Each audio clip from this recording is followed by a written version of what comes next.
Olá! Hoje, nossa análise aprofundada entra direto na sala de emergência para investigar um dos casos mais comuns e críticos da medicina, a Síndrome Coronariana Aguda, ou SCA. Isso mesmo. É aquele cenário que todo médico de plantão conhece bem. O relógio parece que acelera e cada decisão tem um peso enorme. Exato. E é bom a gente já começar esclarecendo que SCA não é uma doença única, né? Não, de forma alguma. É um termo, digamos, guarda-chuva.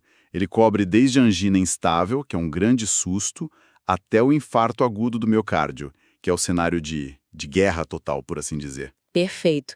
E a nossa missão aqui vai ser desvendar essa cascata de eventos. Vamos encarar quase como uma investigação. Quem é o culpado, qual é a pista decisiva e, claro, qual a estratégia para resolver o caso. Uma ótima analogia. E para isso a gente vai mergulhar nas diretrizes clínicas, sempre com um foco na realidade brasileira, para trazer clareza para o público médico que nos acompanha. Perfeito. Porque no fim das contas é isso, né?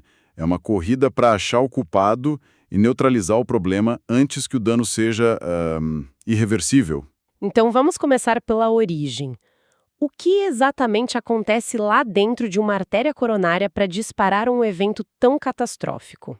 A gente sabe que a base de tudo é a aterosclerose. Sim, uma doença crônica que se desenvolve silenciosamente por décadas. É um processo traiçoeiro, né? Muito. Tudo começa com as moléculas de colesterol LDL, o famoso colesterol ruim, se infiltrando na parede da artéria. Certo. Ali, elas sofrem um processo de oxidação e isso dispara um alarme para o sistema imune. Os macrófagos, que são tipo as células de limpeza do corpo, chegam para comer esse LDL oxidado e o problema é que eles comem demais. Comem demais. Eles ficam tão cheios de gordura que se transformam no que a gente chama de células espumosas. Que é o embrião da placa de gordura, a placa de ateroma. Exatamente. Com o tempo, essas células se acumulam, formam um núcleo de gordura, um núcleo lipídico, e o corpo, numa tentativa de isolar aquilo, cria uma capa fibrosa por cima. Como se fosse uma casca, para separar essa inflamação do sangue que está passando. Isso. E por muitos e muitos anos, essa placa pode ficar ali, quietinha. Ok, e aqui tem um ponto nos materiais que me chamou muito a atenção. A gente tem aquela imagem de um cano entupindo aos poucos, né? Com ferrugem até fechar. Sim, a visão clássica. Mas o que as fontes mostram é que a maioria dos infartos vem De bombas relógio inesperadas.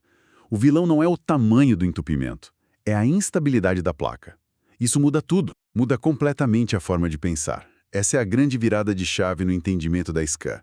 Você tem a placa estável, que pode até obstruir, sei lá, 70, 80% do vaso. Qual? Mas ela tem uma capa fibrosa grossa, resistente. Ela causa dor no esforço, angina estável, mas raramente causa o evento agudo. O perigo real está na placa vulnerável. A tal bomba relógio. Perfeito. A placa vulnerável, muitas vezes, obstrui menos de 50%. Ou seja, ela era silenciosa. Só que ela tem uma capa fibrosa fininha e um núcleo lipídico gigante, super inflamado. É um vulcão prestes a explodir? Exatamente. Quando essa capa fina se rompe ou sofre uma erosão, todo aquele material gorduroso e inflamatório vaza e entra em contato com o sangue. E o sangue reage a isso como se fosse um corte, um grande ferimento. Imediatamente. Aquele material é altamente trombogênico. As plaquetas correm para lá, se agregam, a cascata de coagulação é ativada e em minutos forma-se um trombo, um coágulo. E é esse coágulo que fecha a artéria de vez. É ele que fecha a artéria, parcial ou totalmente, e corta o fluxo de sangue. A analogia do cano é ótima. O problema agudo não foi a ferrugem que se acumulou por 30 anos. Foi a pequena rachadura que fez uma pedra se soltar e bloquear tudo na hora. Fantástica essa analogia. Então, a bomba explodiu. O paciente chega na emergência com aquela dor terrível no peito. É um caos. O que os materiais apontam como a primeira e mais decisiva pista? Sem a menor sombra de dúvida. O eletrocardiograma. O ECG. O ECG. As diretrizes são muito claras. O famoso tempo porta ECG, ou seja, da chegada do paciente até a interpretação do eletro, tem que ser de no máximo 10 minutos. 10 minutos. Cada minuto é músculo cardíaco. Exato. O ECG é o nosso grande detetive. Ele vai nos dar a pista que divide o caso em dois caminhos totalmente diferentes. E quais são esses caminhos? O primeiro caminho é quando o ECG mostra um supradesnivelamento do segmento ST, o famoso infarto com supra, ou IAN-CST. O cenário mais O grave. pior cenário. Geralmente significa a oclusão total da artéria pelo trombo. O fluxo de sangue foi 100% interrompido. É a emergência máxima. E qual seria o segundo caminho, a outra possibilidade? É a síndrome coronariana aguda sem supra de ST, a SCAST.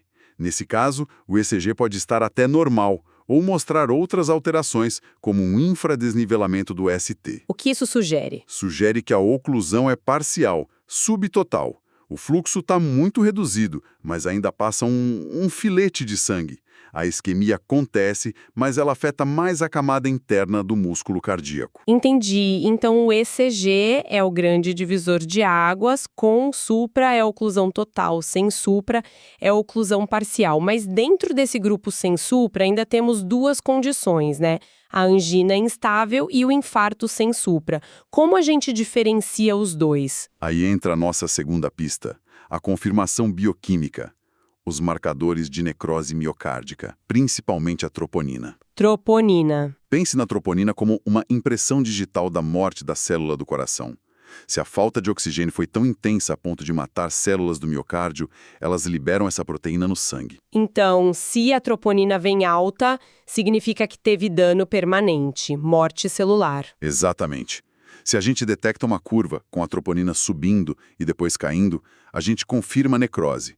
O diagnóstico é infarto sem supra, o IM-SST. E se a troponina vier normal? Se o paciente tem a dor, tem as alterações no ECG, mas a troponina, dosada em série, continua normal, o diagnóstico é de angina instável. Houve sofrimento, mas não chegou a ter morte celular detectável. E é interessante como a tecnologia da troponina ultrassensível mudou o jogo, né? Mudou completamente. A sensibilidade aumentou tanto que hoje a gente enxerga danos mínimos que antes passavam batido. Muitos casos que seriam angina instável no passado, hoje são diagnosticados como infartos pequenos. Refina muito o diagnóstico. E a estratificação de risco do paciente, consequentemente. Certo, então, com o diagnóstico em mãos, o relógio já está correndo.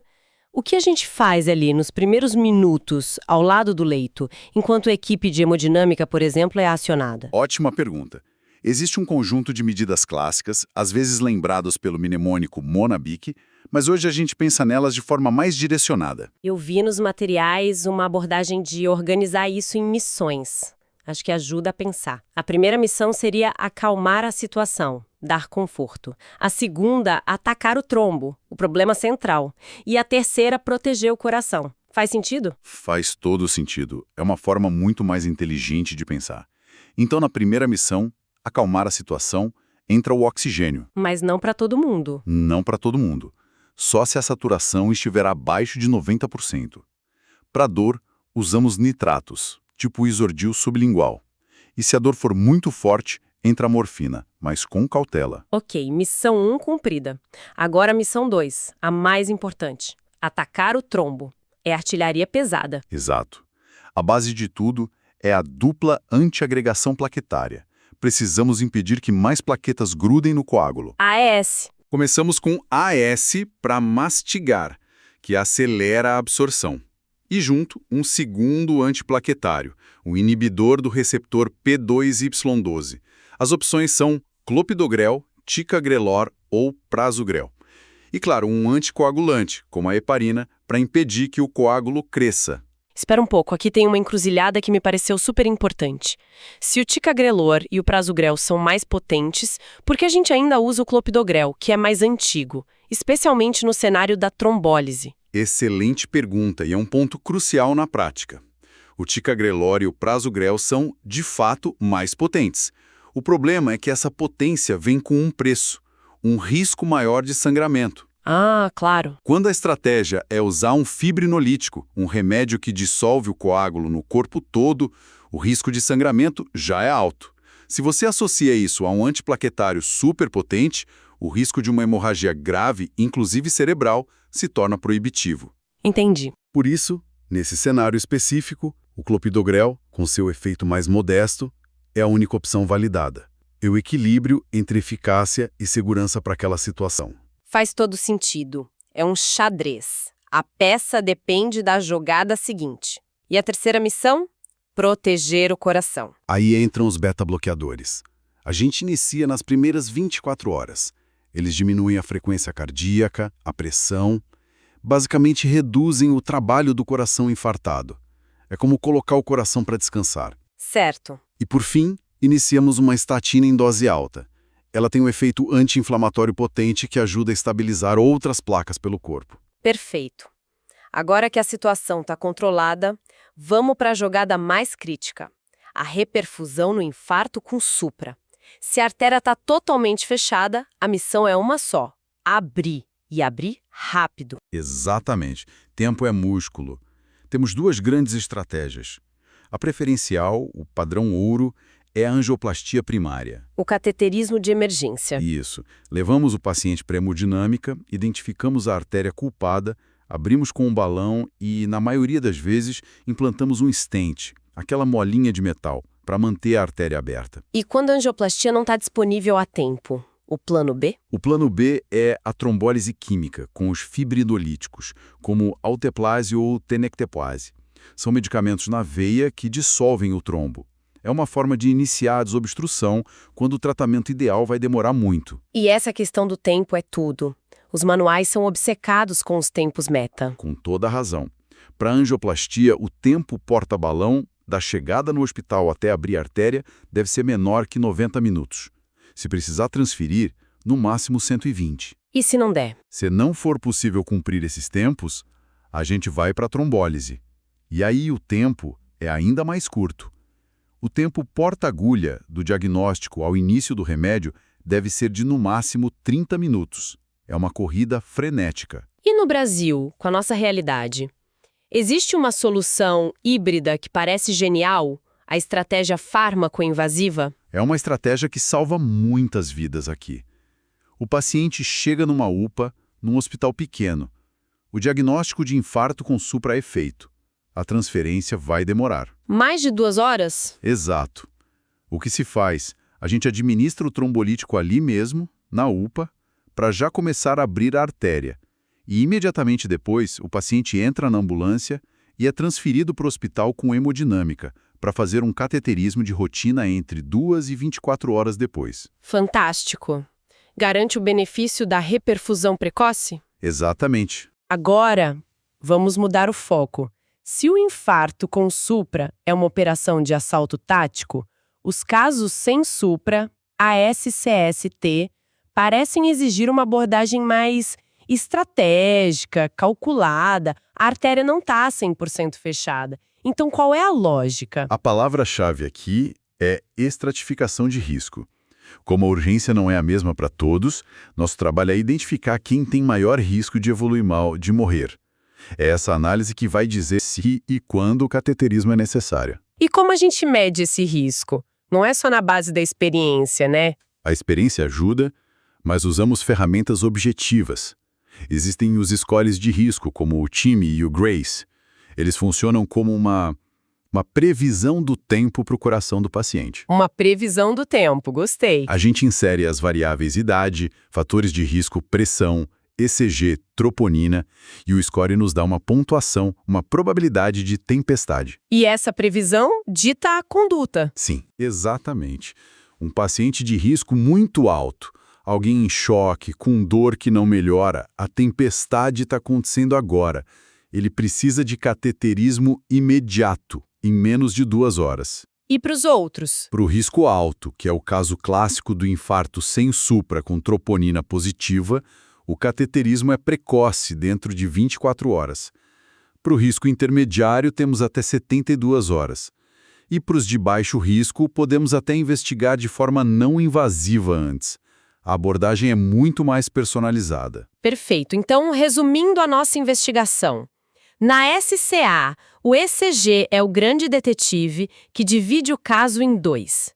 No infarto com supra, o tempo é o inimigo. É uma corrida para abrir a artéria. Isso. No cenário sem supra, A missão é uma análise calculada do risco para decidir o momento certo de agir. E o que é fascinante é como cada passo do tratamento é uma resposta lógica àquela fisiopatologia que a gente discutiu no início, da placa que se rompe e forma o trombo. Entender a causa raiz justifica cada ação nossa. Sem dúvida.